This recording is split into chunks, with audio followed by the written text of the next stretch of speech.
Okay, how to dominate your bird, or be the alpha hawk or whatever they call them in the birdie world, right, baby? Is going to be doing the dominance of the bird, and the biggest thing is finger training. And the sooner you do this, the earliest is better. So if you look at little bird here, hold on, don't watch that. She's just showing off. So you didn't see that either. And she actually has a little bum toe, so she's overcoming a disability to do this. So the thing that will usually happen when you're trying to get a parakeet onto your finger is they're either going to fly to another corner of the cage and flit, and sometimes you got to kind of tucker them out, okay? Also doing it later at night when it's calm, room is a little bit dimmer, everything's calm, it might be a little easier. But what you're doing is training them to step up. Eventually, they're going to kind of dig in on the perch. Now, she won't do it because she knows what she's supposed to do. And you end up pushing. You always want the bird below you, okay, so that you're dominant to them in height. And then if you're pushing, and you might have to just push, and you go right, I know you're being a good girl. You don't want to go too low so that their foot's trapped, and you don't want to go too high so that they can't get their foot up there. But it's a little higher than, I know, right there. And you say step up. And you say step up. And you might have to push again and step up. Push on the feet or push on the tummy. Gotcha. On that. Where on her tummy? Yeah, like right about there. So about that distance total, you know. How do you push? So that they're actually, well, she won't let me. You would just push. Okay. You think it's funny. And so I don't even have to say step up. She knows what to do, and she loves to do this. And so I would never, especially at the beginning, let the bird be a bird that sits on your shoulder. It's a little too much dominance for them at that point.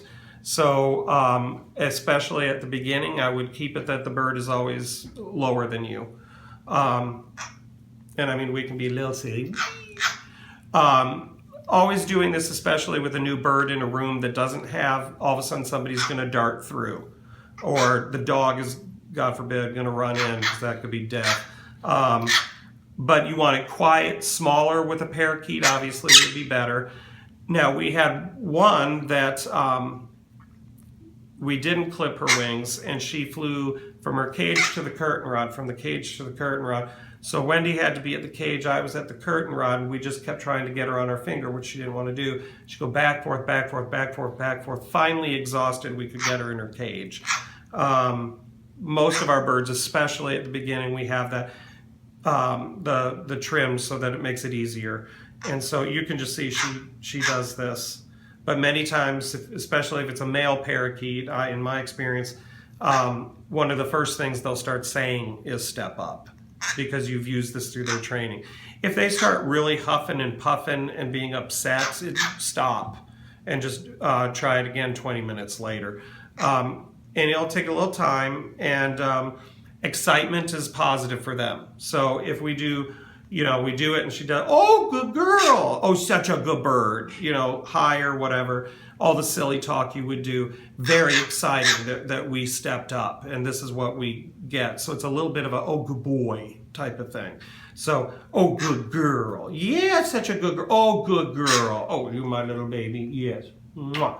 So excitement is fun, and it reinforces that they've done the right thing.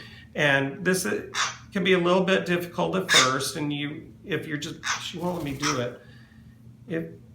If you're just pushing, that's what you're really doing.